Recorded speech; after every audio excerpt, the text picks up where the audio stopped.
No, I thought there was going to be Crimea all over again. I wasn't surprised to see Russia move into the eastern regions of the Ukraine and take over the Donbass region and other predominantly Russian parts of the Ukraine. But I was very surprised to see him move into the Ukraine itself and now approaching Kiev, which I think is a major mistake on his part. And of course, the international community has now stood up and acting, against Russia, which is very unfortunate for the globe.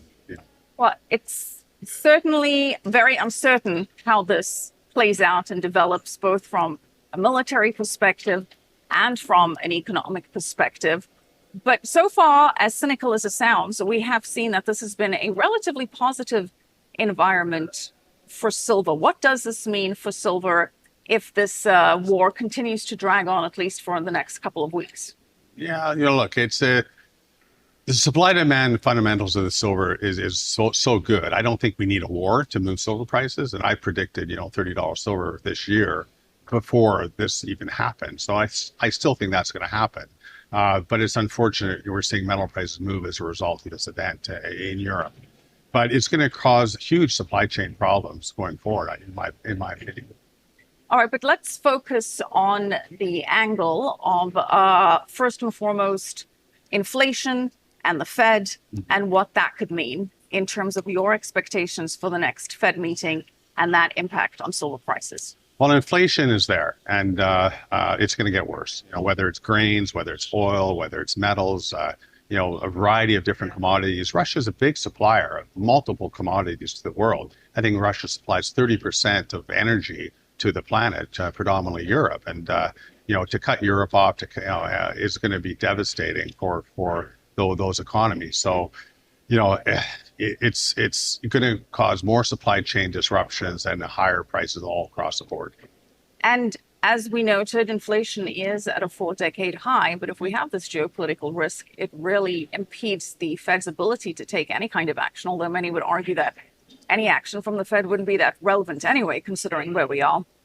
But how has silver traditionally done in a high inflation environment? Has it been a successful hedge against inflation, and are investors likely to see it that way? Well, first off, to your first point about interest rates and the Fed, I think consensus has been that there's going to be a 0.5 point increase in March. And that was right up until, I think, the invasion. I've seen the numbers now come out at a 0.25 point. And even now, I'm listening to people say there's going to be zero action, from the Fed. It's hard to say, but I would not be surprised for the Fed to, blame this war for making no action at all. And that's going to be very, very positive for gold. I wouldn't be surprised to see gold gap up $100 at the end of March when this all happens. And as it typically does, take silver up with it. Oh, for sure. Absolutely.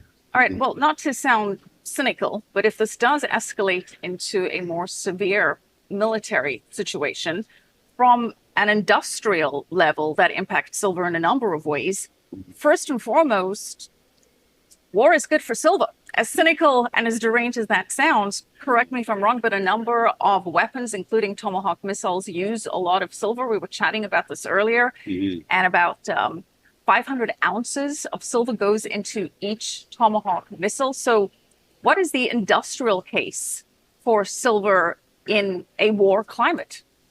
Well, first off, what a waste of silver.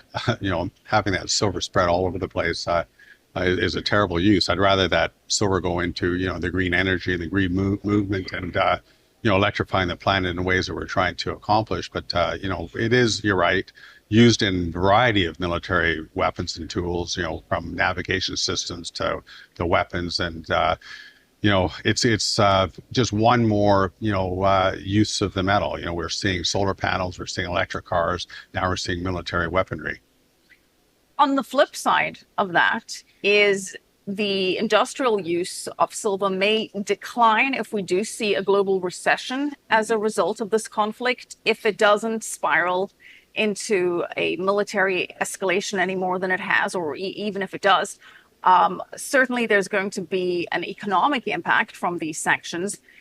And one could assume that that would lead to an economic slowdown. We were already sort of toying with the possibility of a recession prior to this.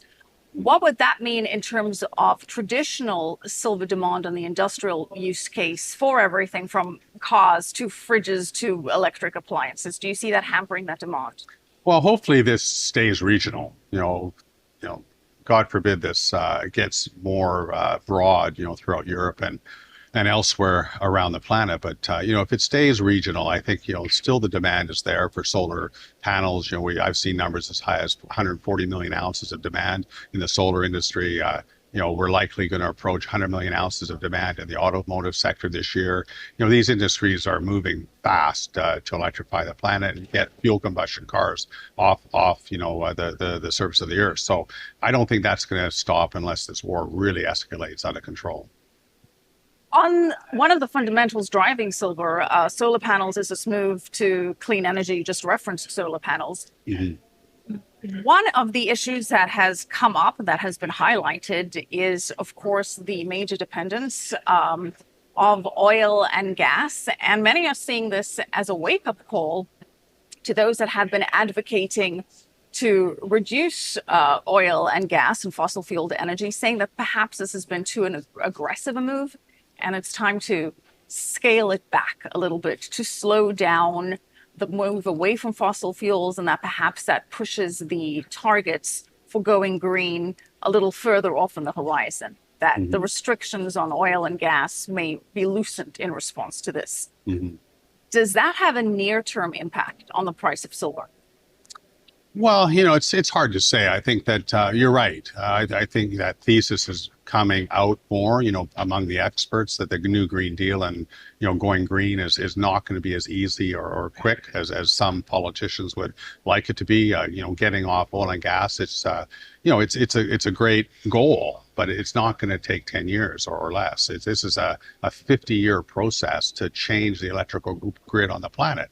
And that's going to take a lot of silver and a lot of copper and a lot of other metals to accomplish that.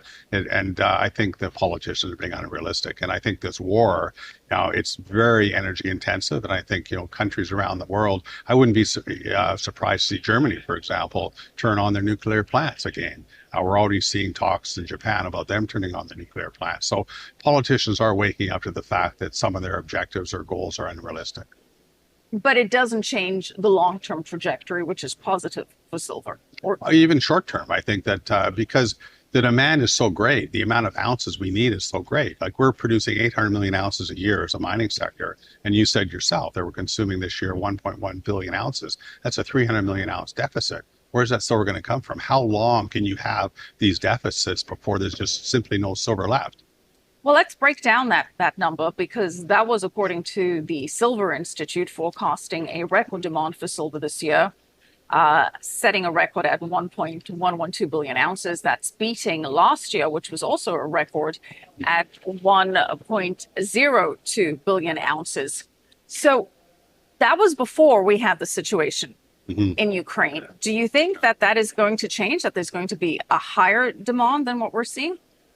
Or what was forecast rather by the again, if you said yourself, a cruise missile needs, 15 kilos of silver or 500 ounces of silver, hopefully they don't have to build many more cruise missiles. But, I think there's not enough silver around anyways to supply the auto industry and supply the solar panel industry or the electronic manufacturing industry. So we know the deficits exist, whether there's a war or not. I don't think that changes anything. Now, we